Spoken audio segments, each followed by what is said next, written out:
রামের ছবি রাখা হয়েছে একদম প্রথমেই। ভালো করে দেখুন মূর্তিটি, এটা এখন আন্ডার কনস্ট্রাকশন অবস্থায় রয়েছে। কোথায় রয়েছে সেটাও আপনাদের জানাবো। আর এই মূর্তির জন্যই এই মুহূর্তে নতুন করে উত্তপ্ত হয়ে উঠছে বাংলাদেশের ভূমি। বাংলায় মূর্তি হবে না হবে এই সিদ্ধান্ত নেবে মুসলমানরা।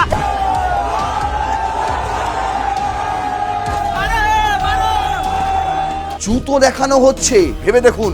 আর সেই ঘটনা, সেই কাণ্ড বাংলাদেশের মাটিতে ঘটিয়ে দিয়েছে কিছু মৌলবাদীরা, কিছু ইসলামপন্থীরা। পুলিশ প্রশাসন নাকে তেল দিয়ে ঘুমোচ্ছে, আর তাদের ভয়ে, সেই সমস্ত দুষ্কৃতীদের ভয়ে হিন্দু সনাতনী মঞ্চ তারা এই ধরনের একটি কাজ স্থগিত করে রেখে দিয়েছে।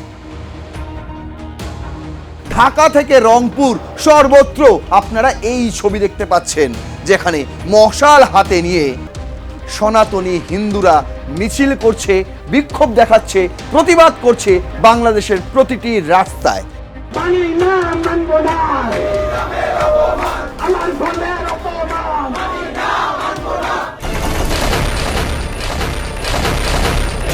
দ্বিজাতি তত্ত্বের জনক মোহাম্মদ আলী জিন্নাহর সমর্থক এবং শাগরেদরা তারা চেয়েছিলেন গোটা বাংলাকেই পাকিস্তানের অন্তর্ভুক্ত করে দিতে, কিন্তু 1946 সালের সেই ষড়যন্ত্র রুখে দিয়েছিল হিন্দুরা। আবারও আজ পূর্ব পাকিস্তান থেকে নাম বদলে বাংলাদেশ হয়েছে বটে, একটা সময় বাংলাদেশই ছিল, আমি সত্যি করে বলছি এই দেশটা, কিন্তু আজ আবারও যখন মাথাচাড়া দিচ্ছে পূর্ব পাকিস্তান হওয়ার লক্ষ্যে, তখন সেই মোহাম্মদ আলী জিন্নাহর দ্বিজাতি তত্ত্ব আরও একবার উস্কে যায় এই বাংলাদেশের মাটিতেই।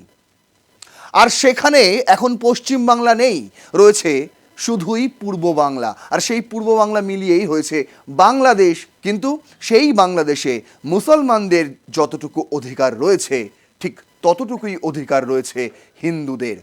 এমনটাই কিন্তু বক্তব্য ছিল, এমনটাই কিন্তু স্লোগান ছিল এই বাংলাদেশের জনক শেখ মুজিবুর রহমানের। কিন্তু ভাবতে অবাক লাগে, এই বাংলাদেশের দিকে এই মুহূর্তে তাকালে দেখা যায় ভিন্ন ছবি। দেখা যায় সেখানে উগ্র ইসলামপন্থীদের ভিড় এবং বিদ্বেষমূলক স্লোগান। একবার দেখুন এই ভিডিওটি। মোদির দুই গালে এই শুভেন্দুর দুই গালে। এই প্রথম নয়, 2024-এর 5ই আগস্টের পর থেকে এই ধরনের উগ্রবাদ বাংলাদেশে ছড়িয়ে গিয়েছে, ছিটিয়ে গিয়েছে, একদম কোনায় কোনায় ভর্তি হয়ে গিয়েছে। এদের এখন মূল থেকে উপড়ে ফেলাই হচ্ছে সবচেয়ে বড় চ্যালেঞ্জ এই মুহূর্তে বাংলাদেশের বিএনপির তারেক রহমানের সরকারের কাছে। কিন্তু বাংলাদেশের বিএনপির তারেক রহমানের সরকারের দিকে দেখুন, তারা কতটুকু ভূমিকা পালন করেছে এই সাম্প্রদায়িকতাকে ঠেকিয়ে রাখতে। তারা কতটুকু ভূমিকা পালন করেছে এই বাংলাদেশে হিন্দু মুসলিমের সহাবস্থান বজায় রাখতে। বরং তারা ব্যর্থই হয়ে চলেছে প্রতিটি পদে পদে। আর সেই কারণেই এই মুহূর্তে বাংলাদেশ দেখছে আরও একটি হিন্দু বিপ্লব। 46-এ দেখেছিল বাংলাদেশ, সেই সময় দুই বাংলা এক ছিল। এখন এই বঙ্গদেশ দুভাগে বিভক্ত, একদিকে পশ্চিম বাংলা, অন্যদিকে বাংলাদেশ। কিন্তু দেখুন কি অদ্ভুত সমাপতন, এই মুহূর্তে দাঁড়িয়ে দুই বাংলাতেই জেগে উঠেছে হিন্দুরা। আর সেখানেই মাথায় বাজ পড়েছে এই মুহূর্তে বাংলাদেশের হত্যাকর্তা বিধাতা বিএনপির তারেক রহমান এবং তার শাগরেদ জামাতে ইসলামীর ডক্টর শফিকুর রহমানের। আজ আপনাদের সামনে তুলে ধরব সেই নতুন হিন্দু বিপ্লবের কথা, যে হিন্দু বিপ্লব এই মুহূর্তে বাংলাদেশকে কাঁপিয়ে দিচ্ছে। চলুন শুরু করছি রণক্ষেত্র। আপনাদের সঙ্গে রয়েছে আমি নারায়ণ। আজ আমাদের হেডলাইন বাংলাদেশ হিন্দু মুভমেন্ট। এই হিন্দু মুভমেন্ট লর্ড রামকে ঘিরেই, আর সেই কারণেই ভগবান রামের ছবি রাখা হয়েছে একদম প্রথমেই। ভালো করে দেখুন মূর্তিটি, এটা এখন আন্ডার কনস্ট্রাকশন অবস্থায় রয়েছে। কোথায় রয়েছে সেটাও আপনাদের জানাবো। আর এই মূর্তির জন্যই এই মুহূর্তে নতুন করে উত্তপ্ত হয়ে উঠছে বাংলাদেশের ভূমি। আর কারা উত্তপ্ত করছে সেটাও আপনাদের আজ চোখে আঙুল দিয়ে দেখিয়ে দেব। চলুন শুরু করা যাক আজকের এই রণক্ষেত্রের প্রথম স্লাইডেই আমি রেখেছি যে কি ঘটেছে, কেন এই মুহূর্তে হিন্দু বিপ্লব বাংলাদেশে আবার মাথাচাড়া দিচ্ছে। দা বলছে Bangladesh Sanatani groups hold protest over alleged desecration of Lord Ram's image. ভগবান রামের ছবিকে অবমাননা করা হয়েছে, ভগবান রামকে মূলত অপমান করা হয়েছে কোথায়? এই বাংলাদেশের ভূমিতে।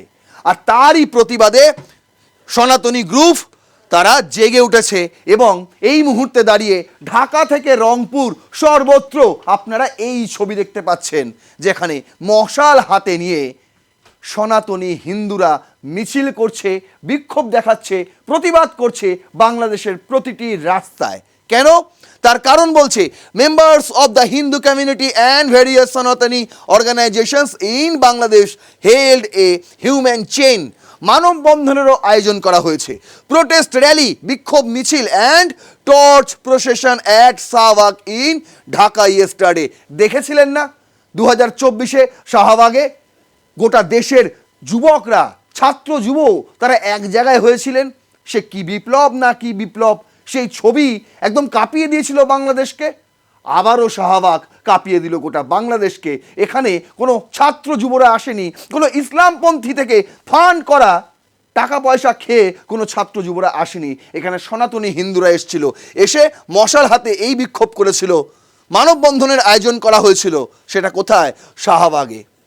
কেন? Demanding action over the alleged desecration of an image of Lord Ram and incident of religiously offensive content on social media. বলছে এর কারণ হচ্ছে একটি মিছিল হয়েছিল ওই মৌলবাদীদের তরফ থেকে, জামাতিদের পক্ষ থেকে। সেখানে সেই মিছিলে যে ব্যানার নিয়ে মিছিল করা হয়েছিল, সেই ব্যানারে এই আন্ডার কনস্ট্রাকশন একটি রামের মূর্তি, তাকে ছবি আকারে পোস্ট করা হয়েছিল, পোস্টার সাঁটানো হয়েছিল। এবং পরবর্তীতে সেই ছবিতেই জুতো নিয়ে কয়েকজনকে অপকর্ম করতে দেখা গেছে। আর সেই ঘটনার প্রতিবাদেই কিন্তু এখন জেগে উঠেছে হিন্দুরা বাংলাদেশের মাটিতে। The programme organised by the United Sanatani Society, United Sanatani Society বলে একটি সংগঠন গড়ে তোলা হয়েছে এবং তাদের ব্যানারেই বিভিন্ন দিকে দিকে এই বিক্ষোভের আয়োজন করা হচ্ছে। Brought together representatives of several Hindu religious, social and culture organisations, monasteries and temples. The protesters march from the National Museum area to the National Press Club, carrying torches and raising slogan demanding justice and protection of minority rights. মানবাধিকারের রক্ষার স্বার্থে police কাজ করুক, এটাই তাদের একমাত্র দাবি। আর তারা বলছে এই ঘটনা ঘটিয়েছে, ঠিক আছে ঘটিয়েছে, তিনি নিজেদের ঘরে বসে ঘটাতে পারত, রাস্তায় প্রকাশ্য মিছিলে ঘটিয়েছে এই ঘটনা। আর সেই ভিডিও সোশ্যাল মিডিয়ায় পোস্টও করা হয়েছে। আর সেই ভিডিও ভাইরাল হয়ে যাওয়ার পর থেকেই কিন্তু এখন দিকে দিকে বাংলাদেশের প্রতিটি রাস্তায় হিন্দুরা পথে নামছে এবং এর বিরুদ্ধে কড়া শাস্তির দাবি তুলছে তারা। উগ্রবাদের কালো হাত ভেঙে দাও, গুড়িয়ে দাও আমার সোনার বাংলায়। এর বিরুদ্ধে এখনো পর্যন্ত ব্যবস্থা তো নেওয়া হয়নি, বরং দিকে দিকে যে হিন্দুরা, সনাতনী হিন্দুরা তারা বিক্ষোভ মিছিল করছে, মানববন্ধন করছে, মশাল মিছিল করছে, এই অভিযোগে তাদেরকে বরং গ্রেপ্তার করে নেওয়া হচ্ছে। বুঝতে পারছেন কোন দিকে চলছে বাংলাদেশ? বিশ্বাস হচ্ছে না? দেখুন, এটাও একটা মেজর কারণ। এই মুহূর্তে প্রথমত শুরু হয়েছিল কিছু কিছু জায়গায়, রংপুর, ঢাকা, এই কিছু কিছু জায়গায়, এখন গোটা বাংলাদেশ জুড়ে শুরু হয়েছে এবং গোটা বাংলাদেশ জুড়ে এখন হিন্দুরা পথে নেমেছে। ইন্ডিয়া টুডে করছে chaos in Dhaka as Hindu holds massive protest raise Jai Shriram চ্যান্টস।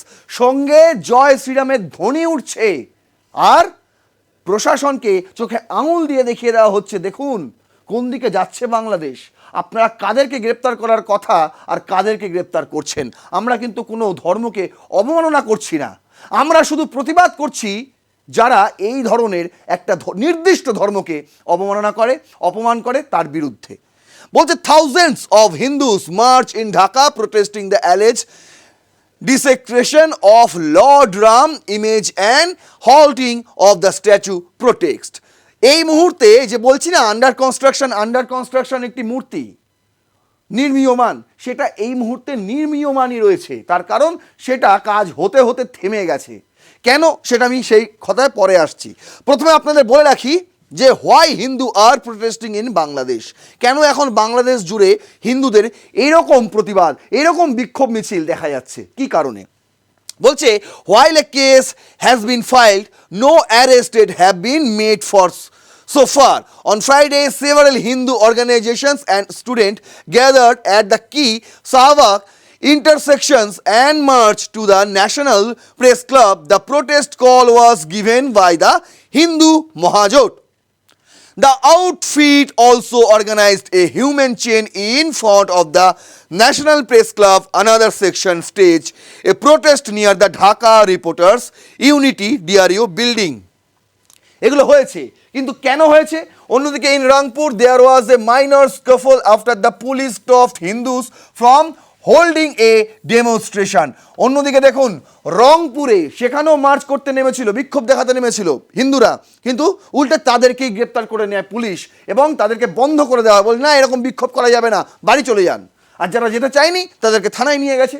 The protesters claim that an Islamist mob desecrated in an image of Lord Ram by placing a shoe on it during a demonstration in Gaimandha earlier this month. এখানে স্পষ্ট করে বলা হচ্ছে যে এই মাসের শুরুতেই গাইবান্ধাতে ঘটেছে এই ঘটনা, গাইবান্ধাতে ঘটেছে এই ঘটনা, যে এই ঘটনায় ভগবান রামের ছবিতে জুতো দেখানো হচ্ছে। ভেবে দেখুন, আমার উচ্চারণ করতেও লজ্জা লাগছে, বুঝতে পারছেন? আর সেই ঘটনা, সেই কাণ্ড বাংলাদেশের মাটিতে ঘটিয়ে দিয়েছে কিছু মৌলবাদীরা, কিছু ইসলামপন্থীরা।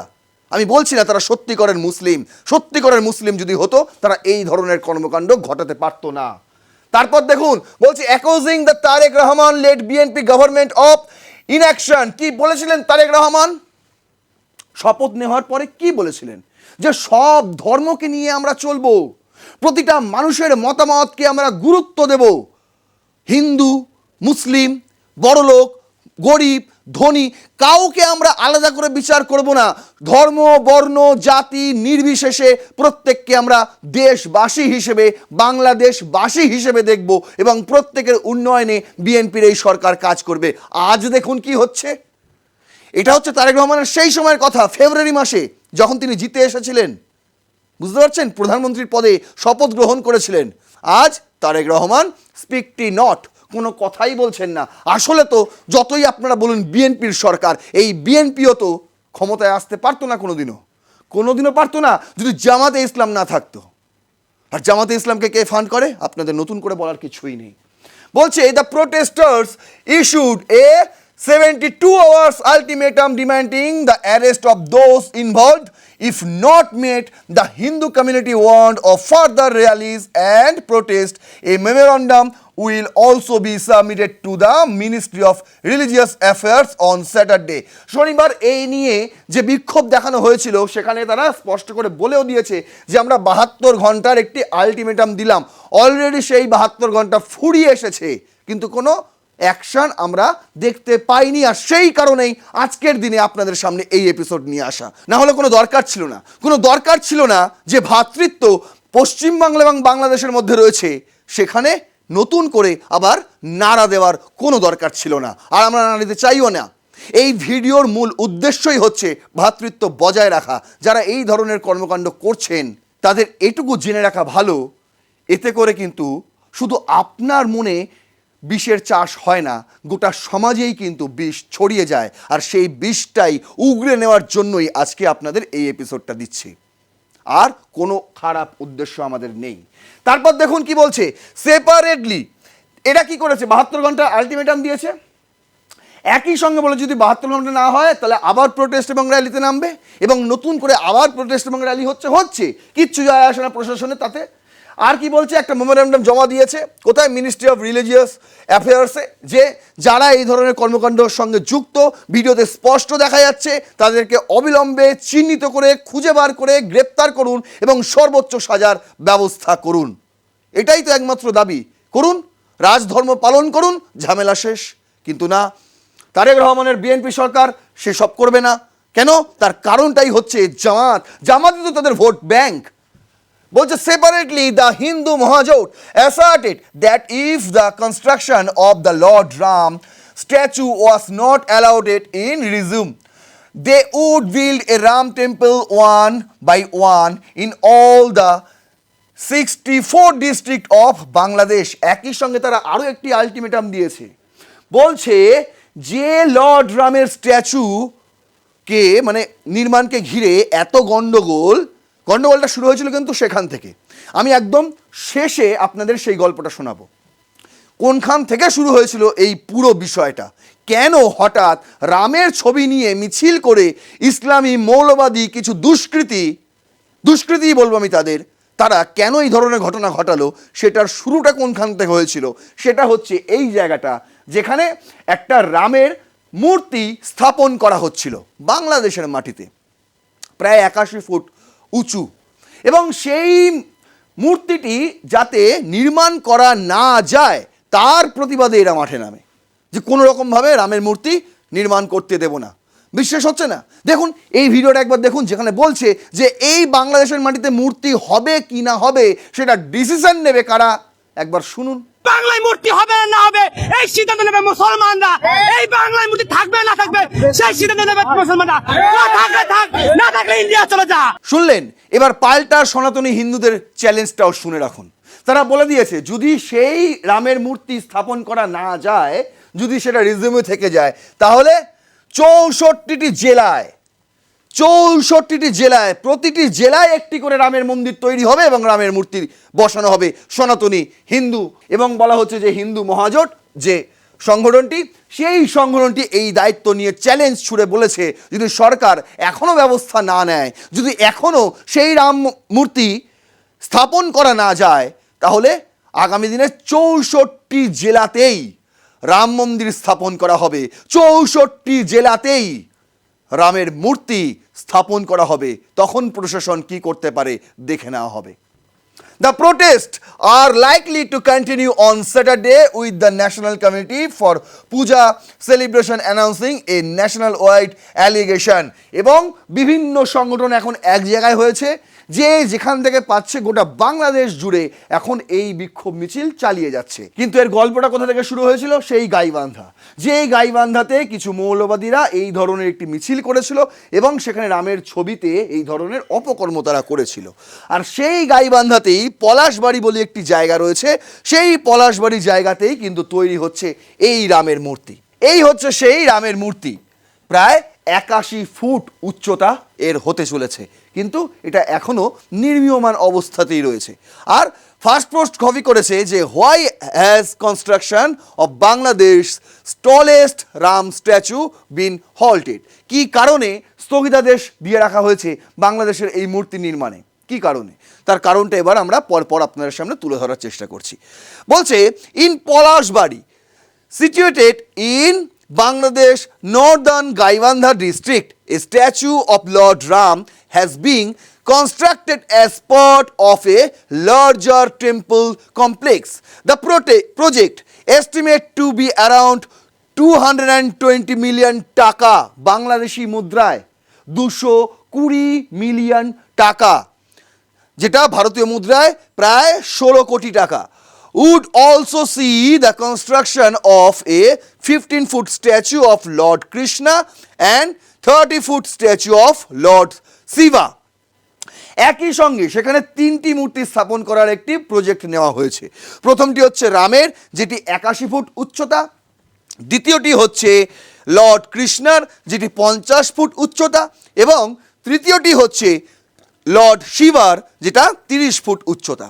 এর মধ্যে the lord Ram statue at 81 feet would have become the tallest in Bangladesh once completed. যদি এই প্রত্যেকটা প্রজেক্ট কমপ্লিট হয়ে যায়, প্রতিটা মূর্তি তৈরি হয়ে যায়, তখন কিন্তু দাঁড়াবে কোনটা? লর্ড রামের যে মূর্তি 81 ফুটের, সেটাই হবে এই মুহূর্তে বাংলাদেশের সবচেয়ে উঁচু মূর্তি, এবং সেটাই ভগবান রামের। According to Haridas Chandra Das, President of the Sri Sri Radha Govindo Temple Committee, which is behind the project. Sri Sri Radha Govindo temple committee, এই কমিটিটাই রয়েছে এই প্রজেক্টের নেপথ্যে, তারাই এই কাজটি করছে এবং তার প্রেসিডেন্ট হরিদাস চন্দ্র দাস তিনি বলছেন the lord Ram statue was being build as a tribute to one of the central figures of সনাতন ধর্ম। আমাদের যে সনাতন ধর্ম, সেই সনাতন ধর্ম থেকে একটি একটি ট্রিবিউ ভগবান রামকে তার মূর্তি স্থাপন করাটা, আর এর মধ্যে কোনো উদ্দেশ্য নেই। বলছে however as recently as this week the committee has put the project on hold after Islamist groups issued threats against those involved in the project. We are building a statue of one of the main sources of strength of Sanatan Dharma, Lord Rama, in the 81-foot statue. We have completed around 80% of the work, but some radical groups are now pressuring us to stop construction. বলছে যে 81 ফুটের যে মূর্তিটি সেটা প্রায় 80% complete হয়ে গেছে। দেখেই আপনারা বুঝতে পারছেন প্রায় 80% কমপ্লিট হয়ে গেছে। এমন অবস্থায় দাঁড়িয়ে কিছু র্যাডিক্যাল গ্রুপ, মৌলবাদী কিছু গ্রুপ এসে তাদেরকে ধমকানি দেয়, চমকানি দেয়, বলছে না না এরকম মূর্তি করা যাবে না, এখানে বন্ধ করুন, এক্ষুনি প্রজেক্ট এখনই বন্ধ করুন। বলছে এর উৎস কি? বলা হয়েছে উৎস হচ্ছে সনাতন ধর্ম। যারা ওখানে হিন্দু বাসিন্দারা রয়েছে তারাই এই ফান্ড তুলেছে এবং এর পেছনে রয়েছে শ্রী শ্রী রাধা গোবিন্দ টেম্পল কমিটি। তারা তাদের ফান্ডিং দিয়ে এই মূর্তি তৈরি করছে, তাতে কারে কি যায় আসে? কিন্তু না, তারপরেও বলছে না আমরা এই ধরনের মূর্তি তৈরি করতে দেবো না, বন্ধ করুন। আর সরকার পক্ষ, প্রশাসন পক্ষ চুপ, তারা কোনো কথা বলছে না। সেখানে দাঁড়িয়ে তিনি বলছেন Haridas Chandra Das, we are scared, আমরা এই মুহূর্তে ভীত সন্ত্রস্ত, কি করব বুঝতে পারছি না, কারণ প্রশাসনই তো আমাদের সঙ্গে নেই। And in fear and out of fear we have kept the work suspended. সেই কারণে এত ভয়ের মাঝেই কিন্তু আমরা কাজ এই মুহূর্তে বন্ধ রেখেছি। বুঝতে পারছেন? ভাবুন, কয়েকটা দুষ্কৃতী এসে একটি কাজ, প্রজেক্ট, সে প্রজেক্ট বন্ধ করে দিচ্ছে, পুলিশ প্রশাসন নাকে তেল দিয়ে ঘুমোচ্ছে, আর তাদের ভয়ে, সেই সমস্ত দুষ্কৃতীদের ভয়ে হিন্দু সনাতনী মঞ্চ তারা এই ধরনের একটি কাজ স্থগিত করে রেখে দিয়েছে। আহা হা, কত সুন্দর আমাদের বাংলাদেশ। বলছে I want to appeal to the PM. ইতিমধ্যেই তিনি পিএম তারেক রহমানকে একটি চিঠি লিখেছেন, যেখানে তিনি বলেছেন honourable Tarique Rahman and to law and order authorities and to civil society to ensure we can complete the work. সেখানে তিনি বলেছেন যে প্রধানমন্ত্রী তারেক রহমান এবং দেশের আইন শৃঙ্খলা ব্যবস্থা এবং সমাজ, সিভিল সোসাইটি সবাই যেন উদ্যোগ নেয় যাতে তারা এই ভগবান রামের মূর্তিটি স্থাপন করতে পারে এবং এই কাজটি শেষ করতে পারে, সম্পন্ন করতে পারে। জানি না তারেক রহমান কি করবেন, তার কাছে চিঠি গেছে শ্রী শ্রী রাধা গোবিন্দ টেম্পল কমিটির কাছ থেকে হরিদাস চন্দ্র দাস, তিনি এই চিঠি লিখেছেন। কিন্তু এই চিঠি হাতে পাওয়ার পর তারেক রহমানের ঠিক কি ভূমিকা হবে, কি উদ্যোগ নিতে তাকে দেখা যাবে, সেটা নিয়ে কিন্তু আমি প্রচণ্ডই সন্দিহান। তার কারণ কি? তার কারণ তিনি এখনো কথা বলেননি এই বিষয় নিয়ে। সরকার তো ছেড়েই দিন, পুলিশ প্রশাসনও কোনো কথা বলছে না। আর সেখানে দাঁড়িয়ে এই হিন্দু মহাজোটের যে বার্তা, যে চ্যালেঞ্জ, সেই চ্যালেঞ্জে কিন্তু আগামী দিনে ধরাশায়ী হতে চলেছে বাংলাদেশের বিএনপির তারেক রহমানের সরকার। 46-এ আমরা দেখেছিলাম হিন্দু জাগরণ, আর সেই হিন্দু জাগরণ আমাদের একটি রাজ্য দিয়েছিল, ভারতবর্ষকে একটি রাজ্য দিয়েছিল, সেই রাজ্যটির নাম পশ্চিমবঙ্গ। আবারও আমরা 2026 সালে এসে আরও একটি এই বঙ্গদেশে হিন্দু জাগরণ দেখতে চলেছি বৃহৎ আকারে। কে বলতে পারে সেই হিন্দু জাগরণ হয়তো ভারতবর্ষকে আরও একটি রাজ্য দিতে চলেছে। আপাতত এই ভিডিওটা যদি ইনফরমেটিভ মনে হয় তাহলে অবশ্যই শেয়ার করবেন, আরও 5 জনকে দেখার সুযোগ করে দেবেন। আপনার মূল্যবান বক্তব্য অবশ্যই কমেন্ট বক্সে লিখবেন। এলাকার এই মুহূর্তে বাংলাদেশের সেই সমস্ত এলাকার যদি গাইবান্ধার যদি কোনো দর্শক এই ভিডিও দেখে থাকেন তাহলে অবশ্যই বলবো আপনার মন্তব্য আমাদের কাছে অত্যন্ত মূল্যবান। আপনি কমেন্ট বক্সে অবশ্যই আপনার মতামত জানাবেন। সবাইকেই বললাম অবশ্যই এই ভিডিওটি লাইক করবেন, সাবস্ক্রাইব করবেন, আর প্লাস নিউজ 24x7 দেখতে থাকুন রণক্ষেত্র। আগামী দিনে এই ধরনের আরও চাঞ্চল্যকর তথ্য আপনাদের সামনে নিয়ে আসবো, কথা দিলাম। ততক্ষণ পর্যন্ত জয় হিন্দ, বন্দে মাতারাম। কিরে তোর বেশ র্যাশ হয়েছে দেখছি। হ্যাঁ রে, কি করব বলতো, র্যাশগুলো কিছুতেই কমছে না। অনেক কিছু ইউজ করলাম, তবুও কমছে না। আমার মনে হয় তোকে কোনো একজন ভালো ডার্মাটোলজিস্টের কাছে দেখানো উচিত। তুই ঠিক বলেছিস, কিন্তু কোনো ভালো ডার্মাটোলজিস্ট থাকলে একটু সাজেস্ট কর না প্লিজ। এই তোর তো একবার র্যাশ হয়েছিল না? তুই কোথায় দেখিয়েছিলিস? তুই একবার গৌরীদেবী হসপিটালসে দেখাতে পারিস। ওখানে ভালো এক্সপিরিয়েন্স ডার্মাটোলজিস্ট আছে। আমারও সেম প্রবলেম হয়েছিল। এখন ওখানে ট্রিটমেন্ট নিয়ে আমি এখন ঠিক আছি।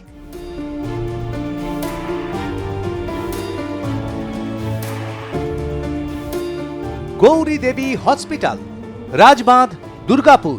যোগাযোগ 8001003333, 8001113333।